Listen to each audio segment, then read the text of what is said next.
बिहार की राजनीति में छोटे सरकार के नाम से मशहूर बाहुबली अनंत सिंह पर हुए हमले ने पूरे राज्य को हिलाकर रख दिया है। मोकामा के पंचमहला थाना क्षेत्र के नौरंगा गांव में गोलियों की तड़तड़ाहट ने गांव को रणभूमि बना दिया। अब सवाल यह है कि आखिर सोनू मोनू गैंग कौन है जिसने छोटे सरकार को चुनौती देने की हिम्मत की है। बुधवार को अनंत सिंह और उनके समर्थकों पर जमकर फायरिंग हुई। जवाब में अनंत सिंह के लोगों ने भी गोलीबारी की। करीब 70 राउंड गोलियां चली, जिससे इलाके में दहशत फैल गई है।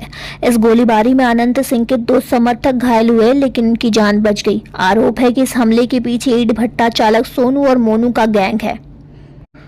और अब इस घटना के बाद नौरंगा गांव को पुलिस छावनी में तब्दील कर दिया गया है। बताया जा रहा है कि मामला एक पंचायती विवाद का था, जिसमें अनंत सिंह ने अपने समर्थकों के साथ सोनू मोनू के घर पहुंचे थे। इसी दौरान दोनों पक्षों में कहासुनी हुई और फिर गोलियां चलने लगी। और अब तक इस मामले में 3 एफआईआर दर्ज हो चुकी है। सोनू मोनू की मां ने अनंत सिंह और उनके समर्थकों के खिलाफ मामला दर्ज कराया है। दूसरी ओर अनंत सिंह के समर्थक मुकेश ने सोनू मोनू गैंग पर केस दर्ज कराया है। इसके अलावा पुलिस ने भी अपनी तरफ से दोनों गुटों के खिलाफ एफआईआर दर्ज की है। और अब इस घटना के बाद अनंत सिंह ने कहा है कि हम न्याय करेंगे, हमारे ऊपर गोली चली है या बारूद, हमें फर्क नहीं पड़ता। केस हो या जेल जाना पड़े, कोई दिक्कत नहीं है। उन्होंने सोनू मोनू को डकैत और किडनैपर बताते हुए सवाल उठाया है कि पुलिस उन्हें गिरफ्तार क्यों नहीं करती है। अनंत सिंह ने कहा कि लोग उनके पास न्याय के लिए आते हैं और इस वजह से कुछ लोग उनसे जलते हैं। साथ ही आपको बता दें कि पुलिस के मुताबिक सोनू और मोनू कभी अनंत सिंह के खास माने जाते थे। करीब 10-12 साल पहले ये दोनों अनंत सिंह के गैंग में शामिल थे और वहीं से अपराध की दुनिया में कदम रखा था। लेकिन जब अनंत सिंह जेल गए तो सोनू मोनू ने अपना अलग गैंग बना लिया। पहले ये दोनों छोटे मोटे अपराध करते थे, लेकिन पिछले साल अनंत सिंह की जेल से रिहाई के बाद से इनका संघर्ष तेज हो गया।